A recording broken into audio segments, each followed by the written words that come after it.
le voit depuis le début de cette semaine avec Jean-Sébastien, on est dans une région qui est riche d'un patrimoine architectural exceptionnel. Et bien pour l'entretenir, il faut des artisans d'exception. Et c'est vrai que Sabine en fait partie.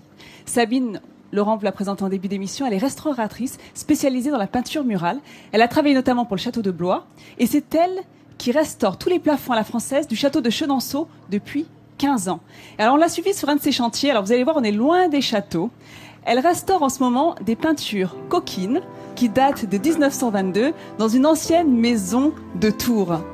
Et alors, il y a 5 panneaux à restaurer, avec des scènes plus ou moins lubriques, qui ont été très abîmées par l'humidité. Là, elle est devant la scène des vendanges. Regardez-la travailler. Vous voyez, elle a une seringue dans les mains. Car, donc, avant de commencer la restauration, il faut consolider les écailles de peinture. Donc, on les consolide par l'arrière, en injectant un consolidant naturel. Ensuite, on répare avec une spatule avec de l'enduit, donc les arrachements, avant d'utiliser le bâton de ouate pour nettoyer. Malheureusement, cette peinture a souffert d'une mauvaise retouche dans le passé. Donc, elle enlève les peintures grossières pour essayer de retrouver la teinte naturelle avant de repasser à la touche peinture. Et alors, Sabine travaille depuis ce matin sur, donc, tu l'as dit, Laurent, une icône russe qui date du début du 19e. Et alors, c'est assez étonnant parce que, regardez, on est pourtant loin de la chirurgie esthétique, hein, quoique. On a une seringue, une spatule et une lame de 10. Alors, expliquez-moi, Sabine, comment ça se fait que les restaurateurs utilisent des instruments chirurgicaux ? Alors parce que tout simplement, ce sont les outils les plus fiables. Ce sont des outils de chirurgiens, donc qui permettent d'avoir une extrême maîtrise du geste. En fait, on est dans une table d'opération, là, une salle d'opération. Exactement. Alors, qu'est-ce que vous faites là ? Qu'est-ce qu'il faut par quoi il faut commencer pour justement restaurer donc ce panneau en bois qui s'est encrassé avec le temps? Tout à fait. Alors en fait, la première chose à faire, c'est d'opérer un nettoyage pour pouvoir retrouver le vernis d'origine et voir si on peut l'alléger ou pas.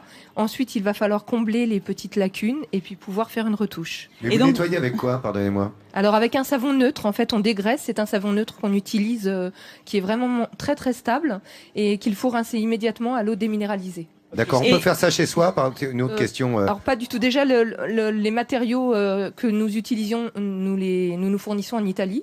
Ce sont des matériaux vraiment spécifiques. Et puis il faut vraiment une maîtrise du geste. Il faut faire un certain nombre d'études. Et les peintures que tu as vues dans le sujet, Laurent, elle avait utilisé de l'acétone parce qu'il y avait de la peinture vinylique. Donc ça dépend effectivement du support qu'il y a eu pour pouvoir savoir quel produit on va utiliser pour nettoyer la peinture avant de la restaurer. Est-ce que vous allez travailler sur les seins que l'on voit là ? Alors, pas du tout pour ce modèle. Alors, dans une église, on peut travailler sur les saints, sur les figures des saints. Il y a un respect de l'orthodoxie dans le travail des icônes. On ne doit absolument pas travailler sur les saints. C'est-à-dire qu'on peut les nettoyer, mais on n'opère aucune retouche.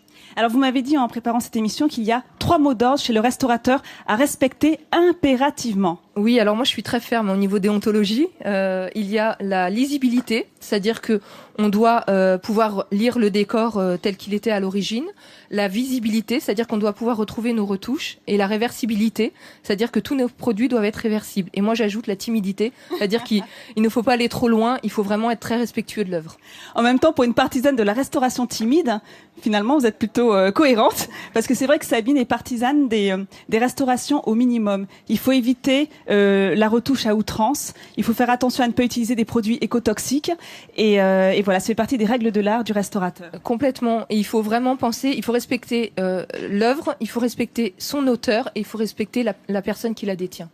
Eh ben, on va vous laisser travailler parce que là, je vois qu'il y a du blanc de meudon. Donc ça, on en avait parlé la semaine dernière avec notre doreuse sur bois. C'est comme du plâtre. En fait, c'est plus fin que le plâtre, mais ça a une texture beaucoup plus dense et ça permet justement de combler les petits arrachements que l'on voit là sur le panneau avant de passer à la peinture.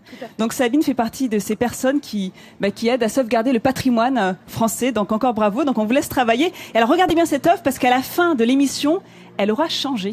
Elle aura été entièrement restaurée. Dites-moi, vous travaillez en plus, Sabine. À l'instant, on dirait que vous travaillez sur Chenonceau. Et c'est un nombre. Combien d'années vous l'avez fait ?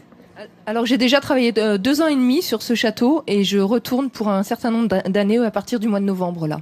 Et elle a commencé à travailler dessus à l'âge de 24 ans. Oui, voilà, en fait ce sont des travaux sur lesquels on revient régulièrement je ne suis pas à domicile, on va dire. J'ai Ouais, d'autres chantiers. c'est des tableaux muraux ou de... Non. Ce sont surtout les peintures murales, c'est-à-dire en fait les D'accord. plafonds à la française, les peintures murales et puis quelques œuvres à venir. Donc Donc c'est des poutres- extrêmement long. Que pensez-vous du travail qui a été fait sur la Sixtine à Rome? Ah mais je trouve ça extraordinaire de pouvoir retrouver vraiment ce type de décor vraiment tel qu'ils étaient à l'origine et d'avoir pu enlever quand même certains repeints. Oui. Voilà, il y avait beaucoup de suie, ça avait été repeint. Oui. Il faut aller voir cette chapelle Sixtine, on a l'impression d'avoir une bande dessinée devant soi. C'est-à-dire que les lapis lazuli sortent, c'est vraiment des couleurs qui pètent, quoi. C'est comme si on ouvrait un album d'Astérix, hein, c'est un peu ça. Exactement. Et puis pour la région, il faut aller voir tout simplement aussi les églises à fresques de la vallée du Cher, Ouais. du Loir, pardon, qui est juste à côté.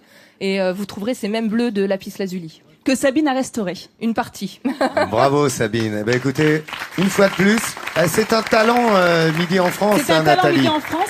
Et pour ceux qui auront cette chance de visiter le château de Chenonceau, eh bien regardez les plafonds à la française et vous penserez à Sabine. Voilà. Merci Sabine.